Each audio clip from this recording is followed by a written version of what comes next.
Hello everyone, this is Umbra2614 and I'm back in Nishtown server, back in this bank, and we're going to start with part 2 of it. Now, part 2 is essentially just a explanation of how everything works. Now, a lot of you may not care too much about this section, but a lot of people do also care, like a lot of the Redstoners and all that kind of thing. And I do know that someone out there called Damnedsky is very fond of a lot of redstone, so big shout out to Damnedsky at this point. Anyway, let's get into it. So, as you saw in part 1, someone would enter a code and they could actually enter their vault. So, in this particular instance, I'm going to enter my code. Again, I'm going to cut the video, and just so you can't get my code, and I'll be right back. Alright, so my code has just been entered. You'll have to take my word on it. And flick the lever, voila, I can get into mine. Now, as you saw in part 1, there was a little pressure plate in Nishtown's one. Well, same thing in here. Got the same chests, apart from, boom, this. Now, because I decided to make this little thing for Nishtown, I also decided to put in a little door, just so I could get down into all the redstone and stuff. So, let's head down there. Okay. Ignore this for now, we'll get to that. Okay. So, this is behind the 9-digit keypad that you saw in part 1, and also towards the start of this video. Basically, everything that's behind here is pretty simple, actually. Basically, behind every button, you've got a redstone torch, which when activated, deactivates these little these little lines in here. Now, each one is basically got to in different means. As you can see, digit 3 is activated by this line down here, and digit 8 is all the way down there, goes through a redstone repeater, comes across and over this way. So yeah, and then obviously you can see digit 2 comes up from a torch, through a redstone repeater, down here and into that.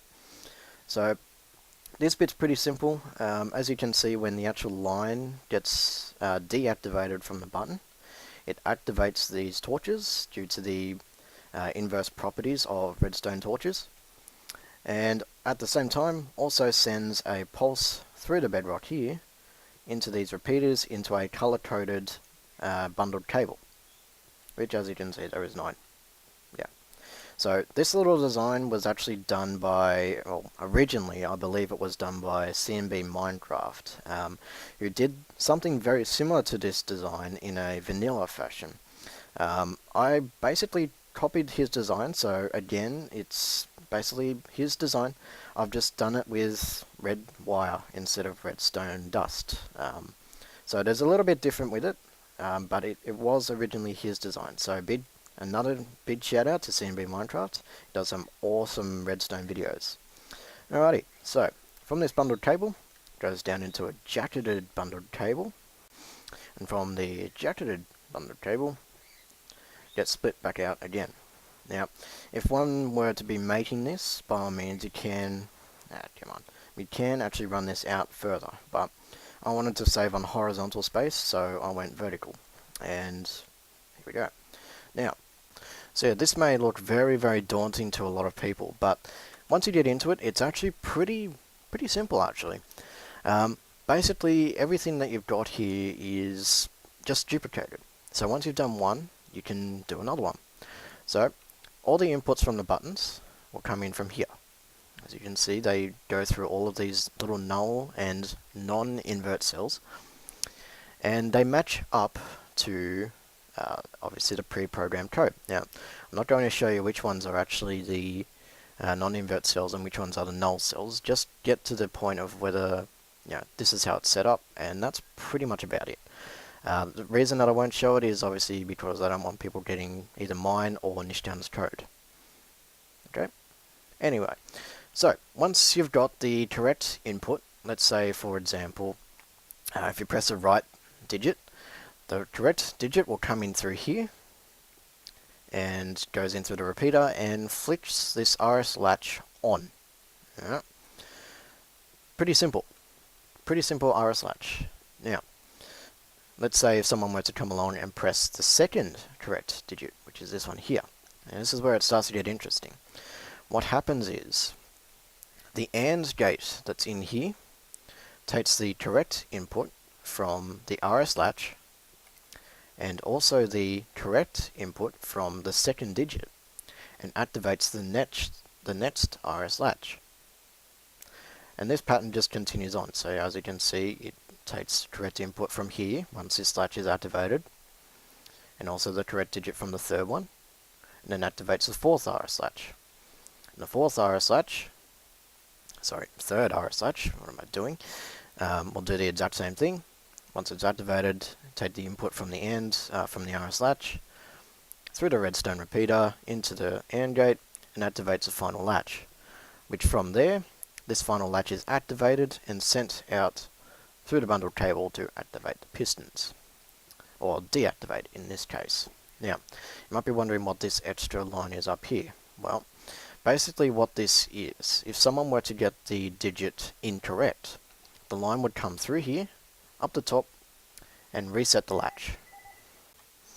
So yeah, anyway, if the wrong digit was input, it would come through here, through a little delay, obviously, and goes in through here and resets the latch. Now, the only reason that this is through a delay is basically because, let's say, if the next digit was actually different to the first one, it would obviously reset this latch as well, and it won't pick up the input from the AND gate because it would reset too quickly.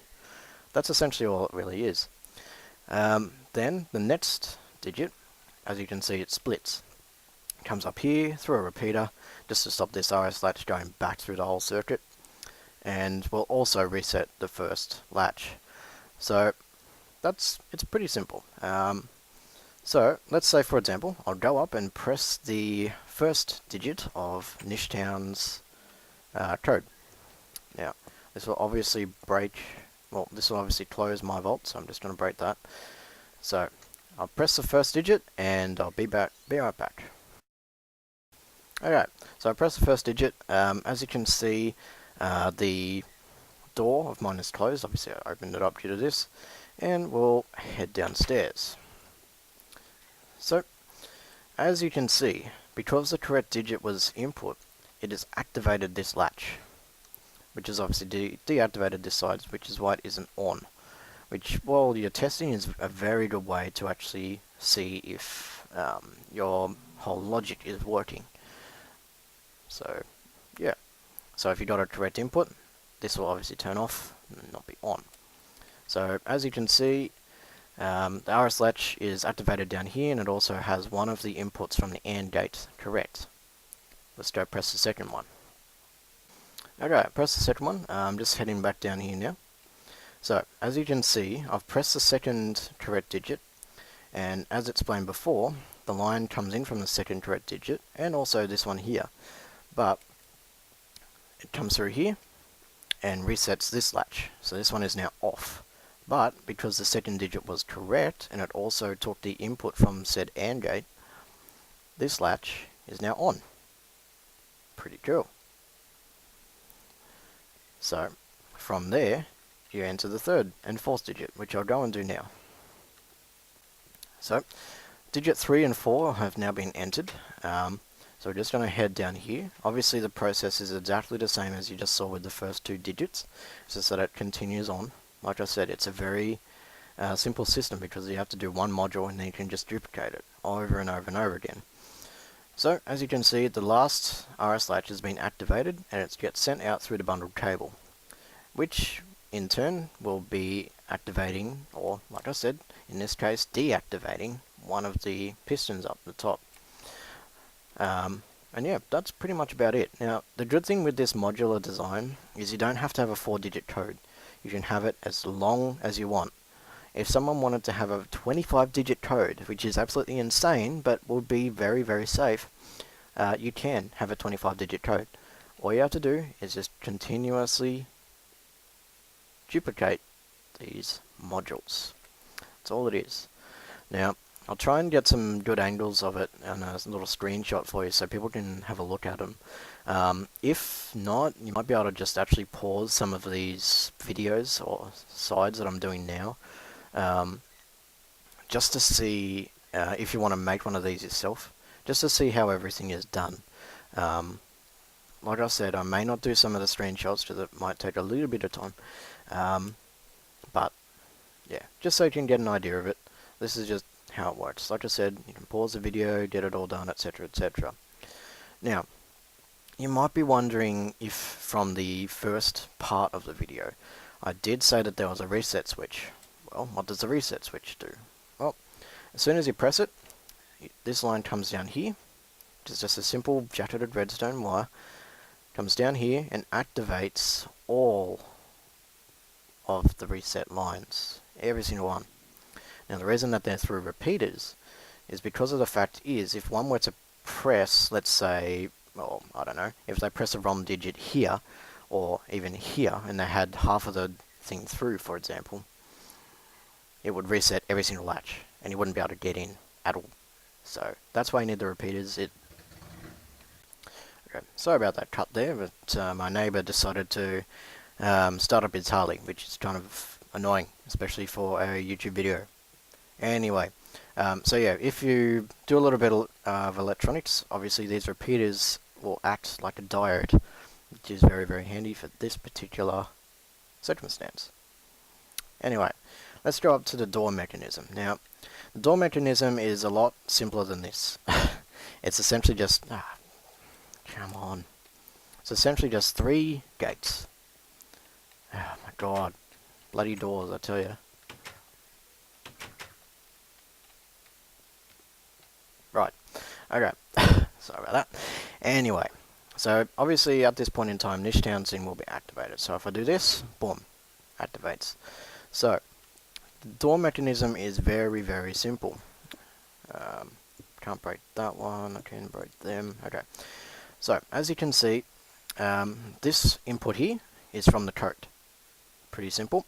And this one comes from your lever. Now, obviously you can probably do this a lot neater than me, it's just that this is what I came up with.